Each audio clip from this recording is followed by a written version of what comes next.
사랑하는 성도 여러분, 지난 시간에 욥은 처절한 마음의 고통을 호소하며 절규했습니다. 예전에 자신을 섬기고 따르던 사람들로부터 손가락질을 당하니 이 상황을 견디기가 어려웠기 때문입니다. 그런데 욥은 그 원인이 다 하나님께 있다고 생각했지요. 하나님이 축복의 줄을 놓아버리셨기 때문에 자신이 고통 속에 있다며 하나님을 원망했습니다. 하나님께서는 큰 축복을 주시기 위해 욥을 연단하고 계시는데 욥은 그 사랑을 전혀 깨닫지 못할 뿐 아니라 자기 탓으로 돌려야 할 모든 일들을 하나님 탓으로 돌렸던 것입니다. 잠언 3장 6절에 너는 범사의 그를 인정하라. 그리하면 내 길을 지도하시리라 말씀한 대로 우리는 어려움을 만났을 때라도 하나님께서 그 안에서 깨우쳐 주시려 하는 것이 있음을 깨달아야 합니다. 억울하다며 변명하기에 애쓰는 것이 아니라 하나님 뜻을 깨닫고자 기도하면 자신을 발견하는 새로운 은혜가 임합니다. 내게 어떤 면이 부족해서 어려움이 왔는지 깨닫게 되므로 온전하게 변화될 수 있는 축복을 받을 수 있는 것입니다. 혹여 정말 억울한 일을 당했다 해도 베드로전서 2장 19절 말씀대로 하나님을 생각함으로 슬픔을 참으면 하나님께서 다 아시고 합력하여 선을 이루어 주실 것이므로 영육 간에 더 큰 축복의 기회가 되는 것입니다. 그러므로 범사에 하나님을 인정하며 모든 것을 자신의 탓으로 돌리는 지혜로운 사람이 되어 신속히 변화의 열매로 나오시기 바랍니다. 어떤 분은 열심히 구제하고 베풀며 희생했습니다. 나는 내 것을 아끼고 내가 먹지 않고 입지 않고 그렇게 희생하고 헌신했는데 도리어 시간이 한참 지나 또 어떤 연단 때와 어려움이 올 때 내가 구제하고 그렇게 희생한 것으로 인하여서 욕을 먹는 일들을 만나게 되었습니다. 왜냐? 다른 사람의 입장으로 볼 때는 나는 구제 안 하는데 저 사람은 지금 구제하고 있어요. 그러면 그게 좋아 보이고 고맙고 나도 더 큰 그릇 되고 또 열심으로 구제해야겠다라고 생각하면 되는데 사람 마음이 그게 아니라 나는 못하는데 저 사람이 하니까 저 사람이 하고 있는 거 나는 그 선행을 못하니까 도리어 비교하고 힘들어지고 시기하고 질투하더라는 것이죠. 그러면서 생각하면 참 고마운 일이다 해야 할 텐데 자기는 저렇게 부요하니까 구제하고 베풀지라고 더 억하심정, 나쁜 마음을 가졌는데 평상시에는 표현하지 않다가 그 상대방이 어려움을 겪으니 그것을 막 토해내는 일들. 그러면 선한 마음으로 구제했던 이는 참 얼마나 이 상황이 힘들겠습니까? 그런데 그런 일들을 만날 때 나는 좋은 일만 했는데 억울하게 이렇게 욕을 먹네?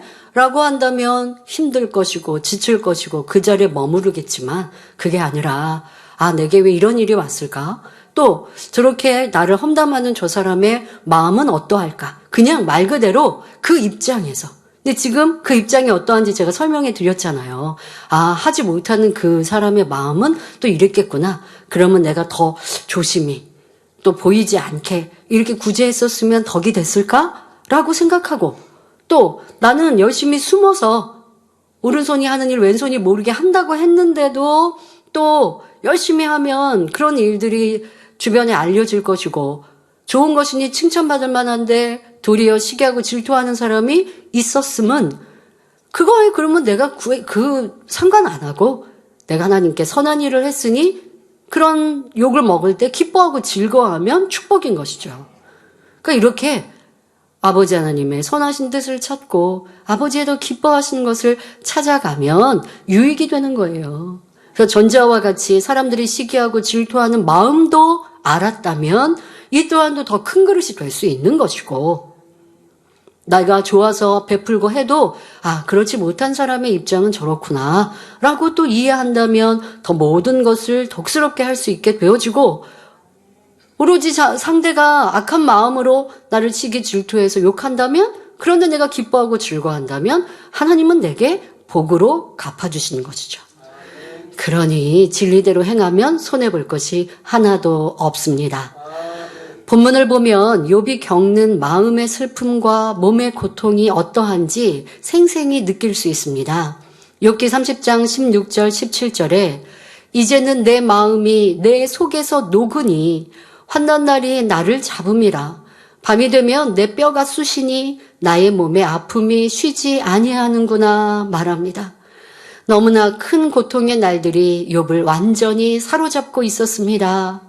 그 고통이 얼마나 컸던지 욥은 내 마음이 내 속에서 녹았다라고 말합니다. 주변 사람들의 조롱과 손가락질을 받으며 마음이 무너져 내리는 아픔과 슬픔 속에 빠져 있었던 것이지요. 그나마 낮에는 친구들과 변론도 하고 말다툼도 하면서 생각이 다른 쪽으로 쏠리는 만큼 잠시 몸의 고통을 잊을 수 있었습니다. 그러나 밤은 오로지 자기와의 투쟁의 시간입니다. 대화할 사람도 없고 홀로 모든 것을 이겨내야 했기에 외로움과 슬픔 속에 뼈가 쑤시는 고통이 더욱 크게 느껴졌던 것입니다. 또 이 밤이면 사람들이 지금 설명한 대로 대화하거나 할 수 있는 상황이 아니니까 육신의 생각이 더 많아질 수 있거든요. 지금 욥이 딱 그런 상황입니다. 욥은 지금까지 모든 불행을 하나님 탓으로 돌리며 원망해 왔는데 이어지는 본문에서도 마찬가지입니다. 욥기 30장 18절 19절에 하나님의 큰 능력으로 하여 옷이 추하여져서 옷깃처럼 내 몸에 붙었구나. 하나님이 나를 진흙 가운데 던지셨고 나로 티끌과 재 같게 하셨구나 말합니다. 욥은 하나님께서 큰 능력으로 자신을 치심으로 인해 몸이 어떻게 망가졌는지를 비유들어 설명하고 있습니다. 옷이 추해져서 옷깃처럼 몸에 붙었다는 것은 온몸에서 진물이 흐르고 피고름이 흘러내려서 옷과 함께 살에 말라붙은 상태를 말합니다.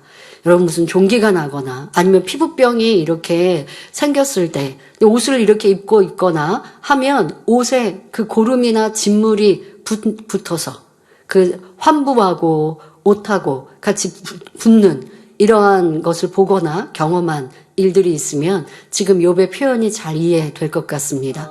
머리끝부터 발끝까지 심한 부스럼이 나서 터졌다, 붙었다, 되풀이 되는 과정을 상상해 보시기 바랍니다. 딱지가 입혔다가도 몸을 움직이면 다시 갈라지면서 고름 속에 피가 섞여서 흘러내립니다. 옷이 진물과 같이 엉켜서 살에 붙어 있으니 그것을 뗄 때마다 고통을 받아야 하지요. 그러니 옷을 마음대로 갈아입을 수도 없고 갈아입는다 한들 또다시 피고름으로 엉키고 말라붙을 것이니 얼마나 고달픈 일이겠습니까? 또 욥은 하나님께서 자기를 진흙 가운데 던지셨다고 말합니다. 사람이 진흙 구덩이에 빠진다면 어떻게 될까요? 질척거리는 진흙 때문에 미끄러질 수밖에 없고 마치 늪 속에 빠진 것처럼 몸부림칠수록 더욱 깊이 빠져들게 될 것입니다. 우리나라 서해바다 쪽은 이렇게 뻘이 많지 않습니까? 그런 데 가서 조개를 캐거나 하다 보면 이게 이제 바닷물이 빠지고 뻘이 있는 그 상태에서는요, 때로는 이게 쑥 하고 다리가 빠져들어가면 무릎까지도 빠져들고 하죠. 그러면 그 진흙에 빠져있는 내 다리를 다시 빼려고 하면 얼마나 힘든지 여러분 경험도 해보셨을 것 같아요. 그러니까 지금 이렇게 빠져서 힘들고 괴롭고 또 빠져서 한 걸음 한 걸음 하는 그 괴로움. 근데 이렇게 하나님께서 나를 진흙 가운데 던져서 이렇게 괴롭히고 계신다. 힘들게 고통스럽게 하셨다라고 표현하는 것입니다. 그러므로 하나님이 욥을 진흙 속에 던지셨다는 것은 절망 속에 허우적대는 자신의 막바지 인생을 표현하는 말이지요. 그리고 하나님께서 티끌과 재 같게 하셨다는 것은 욥을 하찮은 티끌이나 재처럼 심히 낮은 자리로 끌어내리셨다는 말입니다.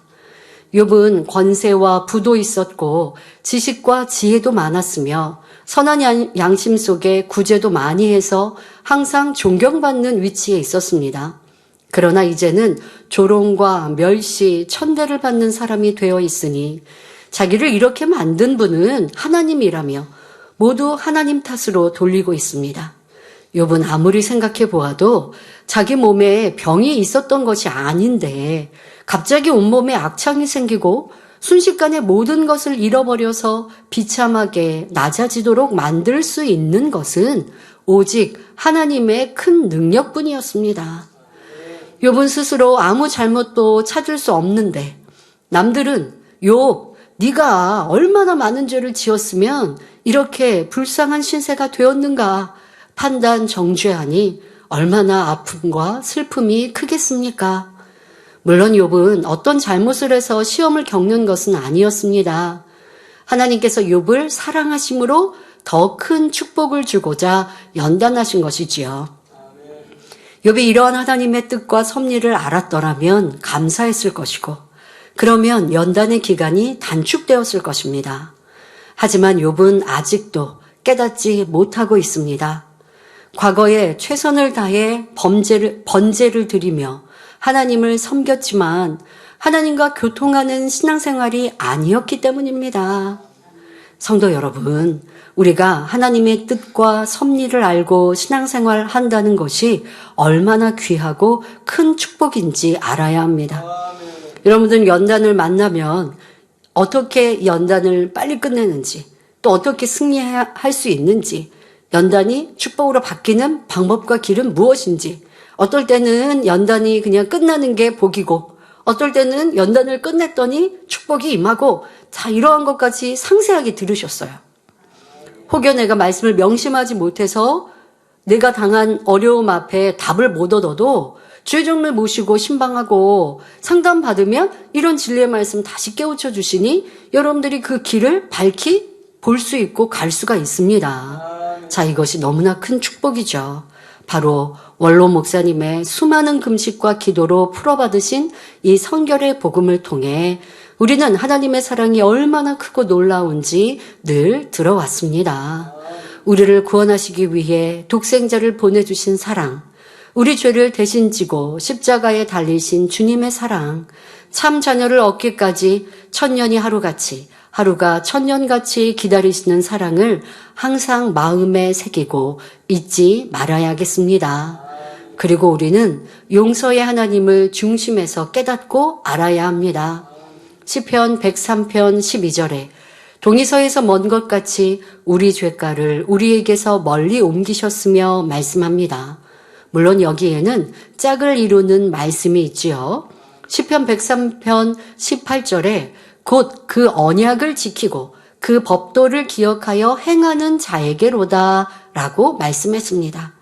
회개하고 돌이키지는 않고 또 범죄하면 용서받고 내 죄가를 잊어버려 주신다 하신 것이 아니라 회개하여서 돌이켜서 이제는 죄 가운데 거하지 않고 진리 가운데 거하는 사람, 그런 사람은 동에서 소가 먼 것처럼 내 죄가를 기억지도 아니하신다라는 것이지요. 우리가 하나님의 계명을 지킬 때 동이 서에서 먼 것 같이 죄가를 옮기신다. 즉 모든 죄를 용서하신다는 말씀입니다. 히브리서 10장 17절에 또 저희 죄와 저희 불법을 내가 다시 기억지 아니하리라 말씀한 대로 우리가 회개하고 죄에서 돌이키면 하나님께서는 우리의 지난 허물은 기억하지도 않으십니다. 자, 여기서 중요한 게 돌이키면이죠. 자, 돌이킨다는 것도 어떠한 의미인지 여러분들이 말씀을 통해 누누이 들으셨음이 얼마나 큰 복인지요. 에스겔 18장 21절부터 23절에 그러나 악인이 만일 그 행한 모든 죄에서 돌이켜 떠나 내 모든 율례를 지키고 법과 의를 행하면 정령 살고 죽지 아니할 것이라.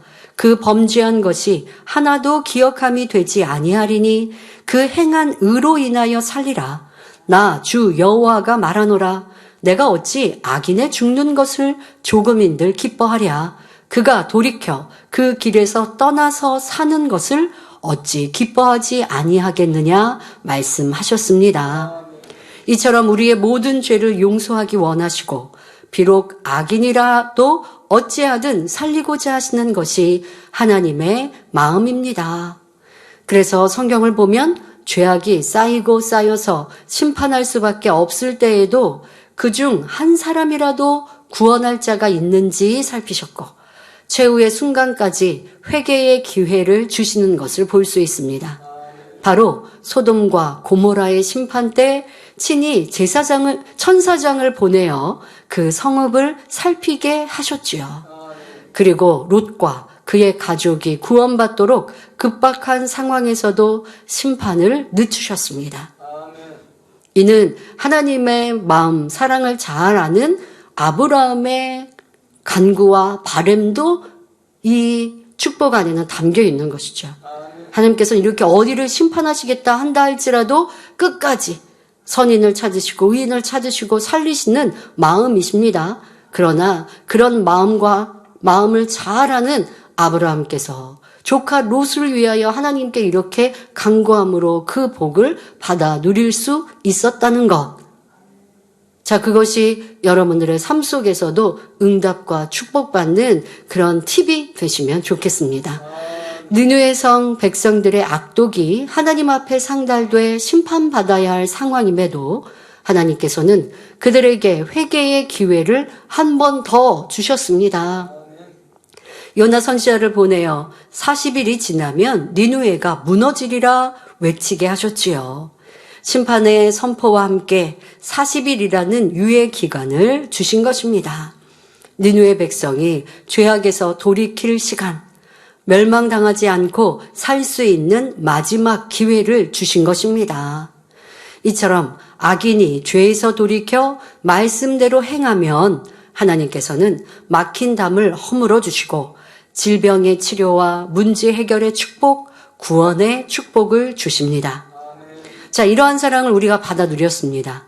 자, 그러니 여러분도 주변에 어떤 누구를 할지라도 저 사람은 악인이라서 구원 못 받아 정죄해서는 아니 되겠죠. 어떠한 나를 괴롭게 하고 힘들게 하는 사람도 아버지 하나님의 사랑과 그 마음을 알아서 어찌하면 회개하고 돌이켜 구원받게 할까?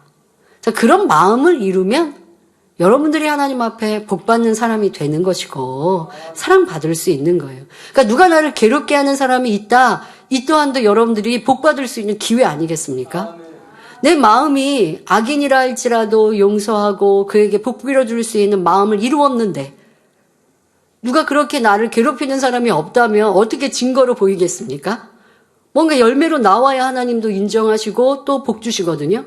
그러니 그가 준비되었으면 하나님은 또 그러한 연단이나 테스트를 통해서 그의 가진 선과 사랑을 눈에 띄게 보이시고 또 원수마귀 사단에게 보이셔서 저 봐라, 내 사랑하는 아들, 딸이 저렇게 선하고 사랑이 많지. 나를 닮았지? 그러니 내가 마음껏 축복해 준다.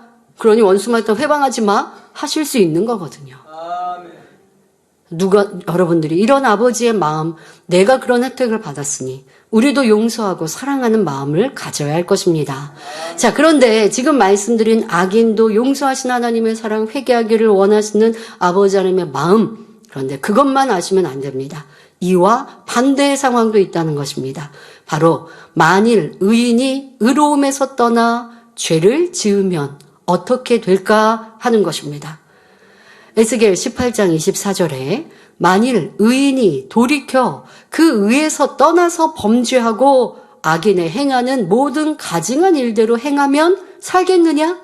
그 행한 의로운 일은 하나도 기억함이 되지 아니하리니 그가 그 범한 허물과 그 지은 죄로 인하여 죽으리라 말씀하셨습니다.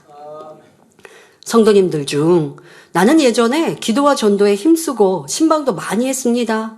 나는 한때 누구보다도 하나님 일에 열심히 충성했습니다. 성가대, 교사도 하고 하나님 앞에 예물도 많이 드렸습니다. 자부하는 분들이 계십니까? 지금도 그 열심이 변함없다면 참으로 축복된 삶이지요. 그런데 과거에 아무리 하나님 나라에 충성했다 해도 현재 세상과 짝하며 죄를 짓고 있다면 하나님께서는 예전에 의롭게 행한 일들은 하나도 기억하지 않으신다 하셨습니다. 그리고 현재의 허물과 죄로 인하여 죽으리라 말씀하십니다. 이는 구원받지 못한다는 것이니 지난날 하늘나라에 쌓았던 상급도 무로 돌아가는 것입니다. 이처럼 신앙생활은 과거가 아니라 현재가 중요합니다. 자, 그렇다고 해서 여러분들이 내가 과거에 하나님 앞에 충성한 거 지금은 내가 열심히 못 내고 있으니까 다 없어졌나? 이렇게 오해하시면 안 돼요. 지금 말씀드리는 건 구원의 길에서 떠난 경우를 말하는 거예요. 다시 말하면 사망에 이르는 육체의 일을 행했을 때 지난날에 내가 쌓아놓았던 선이 무슨 소용이 있느냐 하시는 거예요. 근데 예전에 내가 열심히 하다가 지금은 열심히 식어졌어요. 무슨 세상으로 향하고 하나님을 떠나고 악독을 행한 것은 아니고 그냥 내가 열심히 식어졌고 성결에 대한 사모함이 좀 식어졌어요. 그렇다고 상급이 없어진 것은 아닙니다. 그러니까 내가 열심히 식어지고 충성이 식어져서 어떠한 어려움이 왔고 또 뭐 질병이 왔어요. 그럴 때는 철저히 회개하면서 도리어 아버지 하나님, 제가 지난날에 이렇게 충성했던 거 기억하시고 기회 주세요. 긍휼히 여겨주세요. 이렇게 기도할 수 있는 것이지요.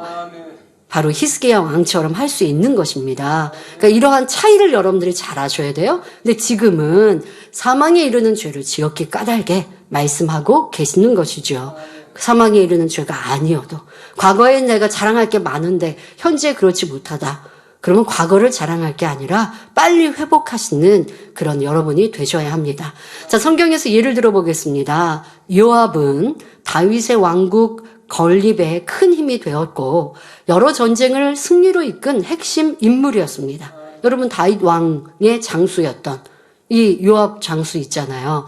그런데 이 다윗의 군대 장관으로서 다윗이 나라를 든든히 세우는 과정에서 함께 도우며 많은 공을 세웠던 장수가 어떻게 변질되었느냐. 그러니까 이 장수는 다윗을 열심히 붙여쳤고 다윗이 어려움이 있을 때도 함께 했어요. 또 그가 칭찬받을 만한 면이 있었는데 암몬 사람의 성을 취할 때는 요압 장수가 거의 다 정복한 후에 마지막 순간에 다윗이 취하게 하여 그 공로를 다윗에게 돌리기도 했습니다. 참 이렇게 충성된 장수였어요. 자, 여기까지는 매우 칭찬받을 만하죠. 그러나 요압은 자기 생각이나 유익에 맞지 않을 때는 번번이 다윗의 뜻을 어기기도 했습니다. 결정적으로 다윗이 후계자로 택한 솔로몬 대신 아도니아를 왕으로 세우려고 반역을 일으켰고 결국 솔로몬에 의해 비참한 결말을 맞고 말았지요.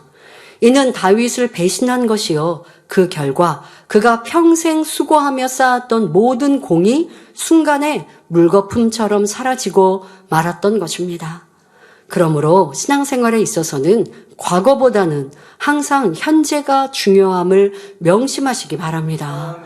비록 과거에는 잘했다 하더라도 현재의 모습이 그렇지 못하다면 과거에 쌓아놓은 상급마저 다 잃을 뿐만 아니라 자칫 구원과도 상관이 있기 때문입니다. 그러나 아무리 과거에 죄와 허물이 많다 해도 바로 지금 죄에서 돌이켜 말씀 안에 살면 하나님께서는 용서해 주시고 질병, 시험 환난에서 구원해 주십니다.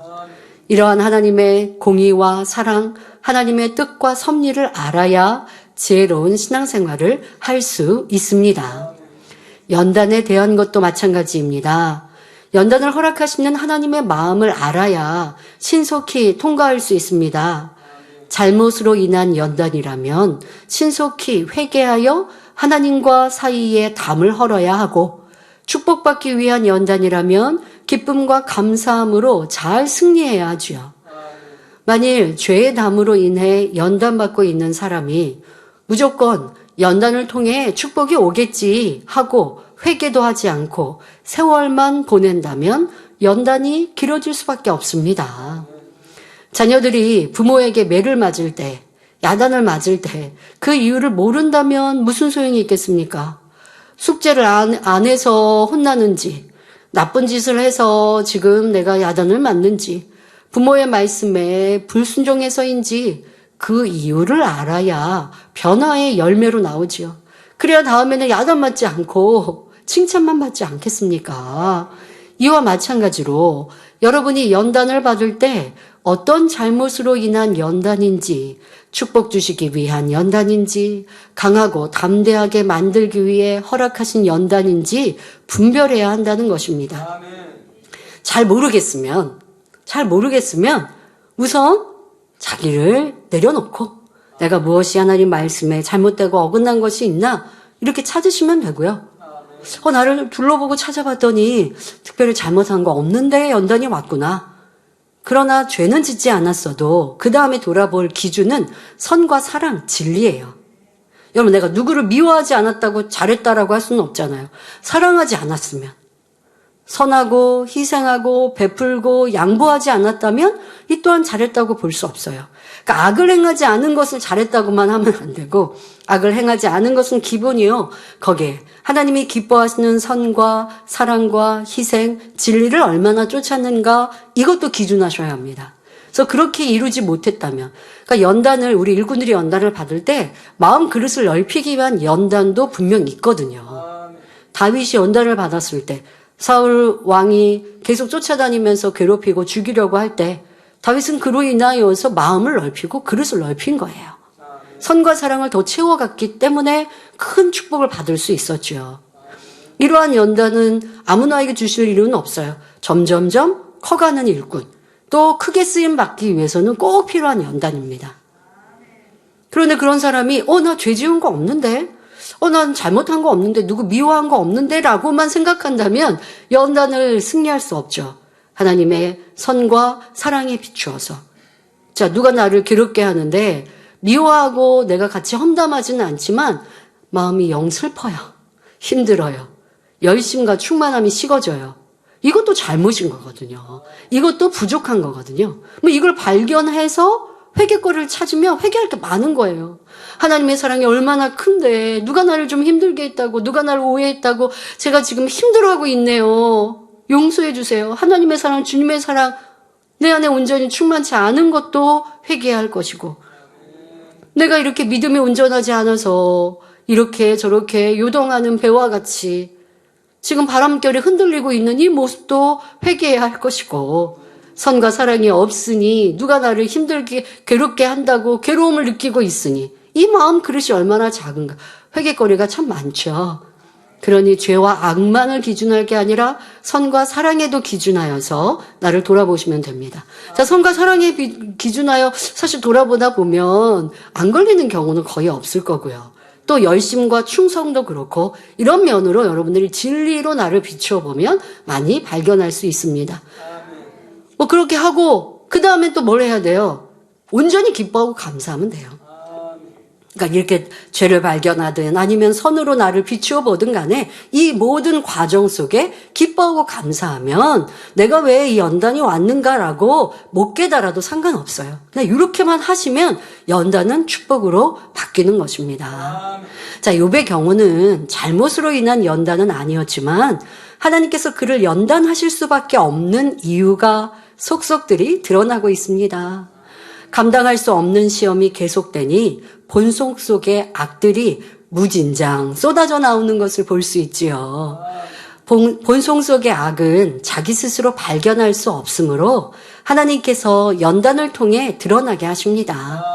욥은 행위적으로는 물론 양심도 하나님 말씀에 비추어 볼 때 순전하여 부족한 것이 없었으나 아직 본성 속의 악이 남아 있었습니다. 그러니 하나님께서는 시험을 허락하셔서 결국 본성 속의 악까지 드러나게 하시고 철저히 뽑아내도록 역사하신 것입니다. 그래야 진정한 영의 사람, 축복의 주인공으로 나올 수 있기 때문입니다. 아무리 겉모습이 선으로 잘 포장되어 있어도 마음속에 악이 가득하다면 진짜가 아닙니다. 흙이 섞인 강물을 떠다가 그릇에 담아놓고 하루 정도 기다리면 어떻게 보일까요? 찌꺼기가 밑에 가라앉아 있으니 윗물은 아주 맑게 보입니다. 하지만 그릇을 흔들면 다시 흙탕물이 되고 맙니다. 이 물이 참으로 맑아지려면 가라앉은 찌꺼기를 완전히 걸러내야 합니다. 또 그 찌꺼기만 걸러내면 됩니까? 그 안에 보이지 않는 또 균이 있을까? 이런 것도 깨끗하다 깨끗하지 않다가 점검이 되거든요. 여러분, 우리 단물은요, 균이 나오나요? 우리 단물은 균 검출해만 나오지 않아요. 제로예요. 자, 우리 여러분, 우리 무한 단물은요, 정기적으로 세균 검사를 받습니다. 우리가 하는 게 아니라 외부의 업체에 주고 받습니다. 그것도 한 업체에 안 받아요. 두 업체에다가 맡기고 정기적으로 받아가고 있어요. 걱정 안 하셔도 됩니다. 세균 제로가 나와요. 세균 제로예요. 일반 세균 제로. 참 아버지의 놀라운 권능 아닙니까? 이렇게 하니까 우리가 또 믿음으로 행하고 또 아버지의 권능을 믿어드릴 수 있으니 얼마나 감사합니까? 자, 이렇게 깨끗한 물이라고 하는 건 여러 가지 또 점검도 필요한데 더더욱 윗물만 깨끗하다고 되는 게 아니라 그 가라앉은 것까지 찌꺼기까지 없어야 되고 세균도 없어야 깨끗한데, 그런데 우리 사람의 마음은요, 그냥 평안할 때는 이 깨끗해 보일 때가 있어요. 악이 마음속에 가라앉아 있기 때문에. 이 사람이 평안하면 그렇게 악이 잘 나오지가 않아요. 시험이나 연단이 왔을 때 비로소 미움, 혈기, 시기, 질투 등 악한 마음이 드러나게 됩니다. 이렇게 드러난 악들을 완전히 벗어내야 아름답고 깨끗한 영의 마음이 됩니다. 내 마음에 간사함이 있는지, 내 안에 수근수근함이 있는지 이게 충만할 땐 몰라요. 더더욱 교회적으로는요. 우리는 어떠합니까? 성령 충만할 때는 이게 서로가 충만하니까 또 서로가 죄 악에 대해서 그래도 다스릴 수 있고, 서로 충만할 때는 악이 나오면 부끄럽게 스스로 느껴요. 근데 연단의 때가 되면 연단으로 아버지 하나님께서 우리를 놓으시면 악을 바래도 부끄러운 줄 모르고 악을 바라며 또 내 안에 나 많이 변했는데 이런 모습이 있나 싶은데도 절제가 안 되고, 목자의 공간을 거두셨을 때는 그러한 체험들을 여러분들이 과거에 하셨습니다. 잊지 마시고요. 다 찾아내셔야 돼요. 그때 내 마음이 뭐였지? 이게 시기 질투였나? 내가 어떤 사람의 허물을 막 잡고 있어요. 내가 이렇게 시기까지 질투까지 있었나? 몰랐는데, 나는 시기 질투 있는지도 몰랐는데, 그냥 험담만 한 게 아니라 바로 시기 질투가 있으니까 험담하고 있는 내 모습 또한도 발견해야 할 것이고, 나하고 별로 친분도 없는데 험담하고 있어요. 그러면 그만큼 내가 수군거리는 사람인 것이고, 쉽게 판단 정지하고 있는 내 모습인 것이고, 이랬다 저랬다 변개하는 모습이고, 교회적으로 성령 충만할 때는 내가 변개하리라고 생각 안 했거든요. 그런데 성령 충만한 그 아버지의 은혜가 사라지고 나니, 그래 너희가 이룬 것이 얼마나 있나 한번 보자. 정말 테스트죠? 그렇게 하시니 내 안에 지금 충만했던 것들이 때로는 포장과 같았고 겉보기에 같았던 마음 중심의 온전함을 이루어야 이것이 성결이요 영이요 온영인데, 그러하지 못한 내 모습, 환경적으로 영향을 받았던, 우리 예전에 말씀 많이 들었거든요. 환경의 영향을 받는 건 온전하지 않다. 분위기 때문에, 환경 때문에 라고 하는 건 아직 온전한 영이 아니다. 많이 비유들어 말씀해 주셨는데 충만할 때는 그걸 모르는 거예요. 너나 나나 없이 충만한데 지금 내가 이 분위기 타고 있어서 그렇구나, 이게 온전히 내게 아니구나라는 걸 어떻게 아냐고요. 그러니 진짠가 가짠가는 연단이 필요한 것이죠. 그런 식으로 여러분들이 발견되었던 것들, 자 이제는 다 찾아내셔야 돼요. 죄, 악, 요거 다 찾아내시고 그거 매일매일 기도해서 변화될 수 있습니다. 그러므로 자신의 악이 발견될 때 낙심하지 말고 오히려 기뻐하고 감사하며 불같이 기도하심으로 성령의 도우심 가운데 신속히 영의 마음을 이루시기 바랍니다.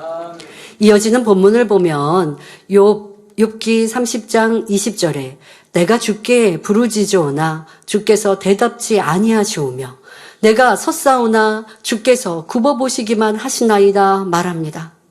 참 이 고백을 듣기만 해도 참 애절해지네요. 하나님이 날 보기만 하시면 대답해 주시고 그래 내가 여기 있어, 너 이렇게 왔구나, 내가 반갑다, 내가 너 사랑한다 하셔야 되는데, 데이브의 말씀처럼 내가 여기 있다, 내가 너에게 필요한 걸 줄게, 응답의 소리가 들려야 되는데 보기만 하고 계신다 라고 하면 참 안타까운 일입니다. 욥은 아무리 부르짖어도 주께서 대답하지 않으신다 했는데 성경을 보면 하나님께서는 그렇게 말씀하지 않으셨습니다. 마태복음 7장 7절에 구하라 그러면 너희에게 주실 것이요 찾으라, 그러면 찾을 것이요. 두드리라, 그러면 너희에게 열릴 것이니 하셨고, 잠언 8장 17절에 나를 사랑하는 자들이 나의 사랑을 입으며 나를 간절히 찾는 자가 나를 만날 것이니라 하셨습니다. 또 예레미야 29장 12절 13절에 너희는 내게 부르짖으며 와서 내게 기도하면 내가 너희를 들을 것이요. 너희가 전심으로 나를 찾고 찾으면 나를 만나리라 하셨습니다. 이처럼 우리가 구하면 주시겠다 하셨고 부르짖어 기도하며 전심으로 하나님을 찾으면 만나 주신다고 하셨습니다. 그런데 욥은 하나님을 향해 외치고 또 외쳤지만 하나님으로부터 아무 대답도 들을 수 없었습니다. 그 이유는 무엇일까요? 하나님은 진리 안에서만 응답하시기 때문입니다. 여러분, 은사집회 때 백부장이 예수님을 처음 만났는데 예수님께 지금 기도의 요청을 드렸더니 예수님께서 그래? 내가 생각해 볼게 하신 것도 아니라 그래 참 안타깝구나. 아니면 너는 이방인이잖아 하신 것도 아니라 그래 내가 가서 응답해 줄게. 치료해 줄게. 바로 응답하시잖아요. 이런 왜 그랬는지 여러분 설명 들었죠. 얼마나 아름다운 선을 가졌는지. 그런 선의 마음이었기 때문에 하나님을 주님을 기쁘시게 드리고 감동케 하는 믿음을 갖게 된 거라는 거. 하나님은 이렇게 선 속에 사랑 속에 진리 안에 응답하시고 역사하는 분입니다. 시편 11편 7절에 여호와는 의로우사 의로운 일을 좋아하시나니 정직한 자는 그 얼굴을 배우리로다 했고 마태복음 5장 8절에 마음이 청결한 자는 복이 있나니 저희가 하나님을 볼 것이며 했습니다. 즉 하나님의 자녀들이 의롭고 깨끗한 마음으로 하나님을 찾을 때 하나님을 만날 수 있다는 말이지요. 또 하나님의 섭리 속에서 하나님이 원하시면 대답하실 수 있습니다. 그런데 지금은 하나님께서 욥에게 대답해 주실 수 있는 상황이 아닙니다.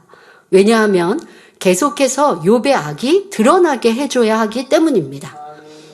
보통 사람이라면 욥처럼 연달아 시험이 오면 견디지 못하고 하나님을 떠날 것입니다. 그러니 이런 사람에게는 연단을 했다가 멈췄다가 가끔 쉼을 주면서 이끌어 가시죠. 보통 성도들을 하나님은 이렇게 이끌어 가세요. 욥처럼 계속해서 연단하시면 떠나거든요. 도망가거든요. 그러니 연단했다가 깨우치니까 조금 연단했다가 깨우치고 변화되면 쉼을 주시고 평안함을 주시고 그러다가 또 자기를 발견하도록 왜 처음에 문제가 해결되면 충만해요. 그래서 이제 막 성결된다고 막 열심히 가다가 사람이 또 식어지거든요. 평안하면 또 안주해버려요.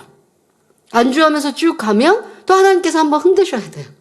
연단을 하셔서 멈추지 않도록 성장하도록 자기를 발견하고 변화되도록 또 연단을 주십니다. 근데 또 너무 세게 한꺼번에 하시면 힘들어서 포기하니까 조금씩 이렇게 보통 성도들은 이끌어 가시더라는 거죠.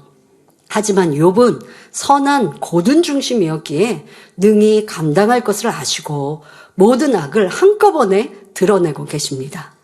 악을 다 드러낸 다음 하나님께서 만나서 깨우쳐 주시면 욥은 순간에 모든 악을 버리고 온전해질 수 있기 때문입니다.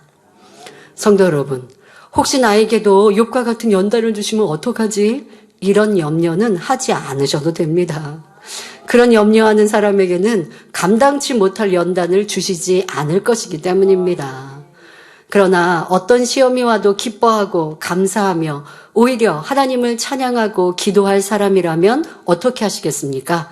하나님께서 찔끔찔끔 연단하시지 않고 한꺼번에 하셔서 신속히 악을 발견하여 버리게 하시고 온전케 하셔서 축복해 주실 것입니다. 욥은 아무리 부르짖어도 하나님이 굽어보시기만 한다. 즉 그냥 바라만 보고 계신다 말하고 있습니다. 이는 그래도 하나님을 인정하고 있음을 나타내는 말입니다. 욥은 입으로는 계속 하나님을 원망하면서도 마음속으로는 하나님을 향한 믿음을 버리지 않았던 것이지요. 하나님을 만난 적도 없고 체험한 적도 없지만 선한 양심을 통해 그 마음 중심에서 하나님을 믿고 있었던 것입니다. 그러니 연단 중에도 결코 하나님을 떠나지는 않았던 것이지요. 만일 여러분이 욥과 같은 연단을 받는다면 과연 하나님을 부인하지 않고 끝까지 섬길 수 있을 것인지 점검해 보시기 바랍니다. 자, 가령 여러분이 하나님 나라를 위해 열심히 충성, 봉사하며 11조와 감사예물도 많이 심었다고 합시다.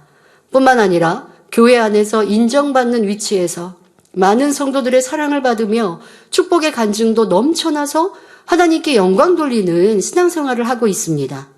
그런데 어느 날 갑자기 여러분에게 큰 질병이 찾아오고 사랑하는 자녀들이 죽음을 맞고 사업도 망해서 전 재산을 잃어버렸습니다. 이제는 사람들의 시선이 전과 같지 않고 여기저기서 수군거리는 소리가 들립니다. 어떤 사람들은 위로한다고 찾아와서는 찌르는 말로 지적을 합니다. 아니 대체 무슨 죄를 지었기에 이런 재앙을 당하셨습니까? 빨리 회개거리를 찾아서 하나님 앞에 통회자복하세요. 자, 이렇게 말합니다. 또 여러분이 평소에 구제를 하고 도와주었던 사람들이 그 은혜를 잊고 여러분을 차갑게 외면합니다. 그러면 여러분은 저는 지금까지 충성하며 구제도 많이 했는데 어떻게 이처럼 심한 징계를 하십니까? 어떻게 이런 시험 환난 가운데 빠지도록 놔두십니까? 이렇게 하나님을 원망하시겠습니까? 아니면 하나님은 안 계시나 보다 하고 뒤돌아 서겠는지요? 욥처럼 탄식하며 주변 사람들과 다투고 변론하겠는지요? 아니면 그런 상황에서도 중심에서 하나님 감사합니다 고백하며 기도하시겠는지요? 이 말씀을 교회적인 연단이 있기 전에 이 말씀을 드리면 저는 어떤 연단이 와도 지금 말씀드린 대로 하나님이 저를 높이셨는데 갑자기 이렇게 낮추셔도 저는 감사하고 기뻐할 거예요 라고 쉽게 고백했을 분들도 많을 거예요. 그런데 교회적인 연단의 때를 만난 후 나를 돌아보니 연단이 있으니 충만함이 식어졌고 기도가 식어졌고 열심히 식어졌고 힘들어졌고 불평하고 원망했고 시시비비했고 다투었고 자, 이런 모습이라면 정말 여러분들이 연단의 대상이 됐을 때라면 지금 앞서 말씀드린 것처럼 부정적인 모습, 믿음 없는 모습으로 나오기가 너무나 당연한 모습 아니겠습니까? 나에게 지금 이런 모습이 안 왔으니까 그냥 쉽게 생각하지 마시고요. 여러분들이 교회적인 연단회 때 내가 어떻게 변개했는가, 내 모습이 어땠는가, 나에게 직접적인 연단이 아닌데도 힘들어하고 지쳐하고 괴로워하고 불평하고 뜨거움과 열심히 식어졌다면 정말 직접적으로 나에게 그 연단이 다가왔으면 넘어지고 쓰러지고 시험 들어버리고 욥은 저리 가라 할 정도로 하나님을 떠난 모습은 아니었겠는가. 정말 나를 겸비히 낮추고 내 믿음과 내 모습을 돌아보는 것이 축복입니다. 자, 그러나 우리는 이런 처지에 놓인다 할지라도 하나님을 부인하거나 원망해서는 안 되며 기뻐하고 감사하며 기도할 수 있어야 합니다. 자, 이제 이런 모습이 돼야 합니다. 이러한 중심이라면 하나님께서 연단하실 필요도 없지요. 만일 이런 중심임에도 하나님께서 연단을 허락하셨다면 이미 큰 축복을 예비해 놓으신 것입니다. 더구나 지금은 구약시대와는 달리 성령이 함께 하시는 은혜 시대입니다. 욥은 하나님을 직접 만나지도 체험하지도 못했고 성경 66권 말씀이 주어진 시대에 살았던 것도 아닙니다. 하지만 저와 여러분은 성령을 받았을 뿐 아니라 생명의 말씀이 넘치는 환경에서 살아계신 하나님의 권능을 너무나 많이 듣고 보며 체험하고 있지 않습니까? 하나님을 만난 적도 체험한 적도 없는 욥과는 경우가 다르지요. 그러니 우리는 어떤 상황에서도 좋은 것 주시는 하나님, 전능하신 하나님, 나를 사랑하시는 하나님을 믿고 오직 기쁨과 감사만 있어야 하겠습니다. 결론을 말씀드립니다. 사랑하는 성도 여러분, 하나님께서는 우리에게 축복 주길 원하십니다. 하나님께서 우리에게 주시는 가장 큰 축복은 바로 영혼이 잘 되는 축복입니다. 영혼이 잘 되는 만큼 이 땅에서도 범사에 잘 되고 천국에서도 하나님 보좌 가까이에서 영원한 행복을 누릴 수 있기 때문입니다. 그래서 악은 모양이라도 버리고 영혼이 잘 될 수 있도록 때로는 사랑의 연단을 허락하시는 것입니다. 그런데 여러분이 연단 중에도 하나님의 사랑을 믿으며 하나님께서는 분명 축복 주시는 분이라는 믿음을 잃지 않으려면 불같은 기도와 말씀 무장으로 살아가야 합니다. 그래야 모든 연단을 이겨낼 힘이 위로부터 주어지며 성령의 역사를 받을 수 있습니다. 연단이 온 이유를 영적으로 깨우쳐 모든 상황에서 감사하고 기뻐한다면 이 자체가 빛이므로 더 이상 어두움은 어찌하지 못하고 물러갑니다. 연단을 통해 악을 발견하여 온전히 벗어버리고 진리로 가득 채운다면 가장 영화롭고 영광스러운 새 예루살렘 성에서 아버지 하나님과 신랑 되신 주님과 영원토록 함께할 수 있으니 이 얼마나 큰 축복입니까? 하나님을 사랑하는 사람은 어떠한 연단이 와도 먼저 자신을 돌아보며 기쁨과 감사로 이겨나갑니다. 큰 물결 일어나 나 쉬지 못하나 이 풍랑 인연하여서 더 빨리 갑니다 라는 찬송가 가사처럼 거대한 풍랑과 같은 어려움이 닥칠 때에 기쁨과 감사로 통과한다면 이는 오히려 여러분을 새 예루살렘으로 빨리 인도하는 지름길이 됩니다. 여러분, 우리가 목자님이 계시지 않으니 나는 너무 힘들다, 어렵다, 이제 새 예루살렘 가는 길이 보이지 않는다, 아니면 새 예루살렘 가는 길이 너무 어렵다 하시는 성도님들 안 계시죠? 목자님의 그 희생과 헌신이 내 마음속 깊이 새겨져서 이제 무엇을 하든지 더 목자의 가르침으로 떠올리며 여러분들의 삶을 더 변화시키고 또 목자를 다시 배우려면 내가 새 예루살렘에 꼭 가야 하는데 라는 마음으로 변화에 대해 성결에 대해 더 뜨거워지셨으리라 믿습니다. 연단은 이렇게 축복이죠. 그러나 혹간 그렇지 못한 분들이 계십니까? 여러분들이 성령의 감동함 속에 기도하시면서 내 생각 속에 내 생각 내려놓고 이것이 내 생각이 아니라 성령의 감동으로 아버지의 뜻을 찾으시고 왜 목자님이 우리의 손 붙들고 새 예루살렘 간다고 말씀하셨는데 왜 안 계시나요? 하지 말고 그 하신 말씀을 이루지 않으시나요? 하지 말고 도리어 이 희생과 헌신이 내게 얼마나 큰 복으로 임하였는지 그것을 붙들어야 복이지 그냥 또 잊어버리면 소용이 없습니다. 여러분들이 예수님께서 나를 위해 십자가에 보혈의 피를 흘리셨다. 그래서 구원받았어요. 그러나 그것을 매일매일 생각하고 감사하는 사람과 그냥 어떤 절기에만 생각하는 사람과는 삶 자체가 달라지지 않겠습니까?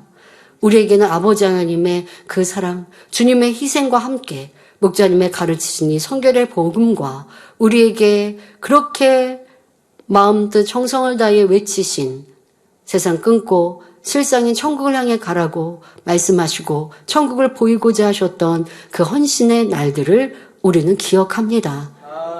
그 기억하는 것이 여러분의 삶 속에 항상 머물러 있다면 그 희생은 우리에게 축복으로 임하고 있지요. 저에게는 그리합니다. 목자님이 계실 때와 지금 그렇지 않으실 때 더 열심히 더 뜨겁게 갈 수 있는 원동력이 되어 있지요.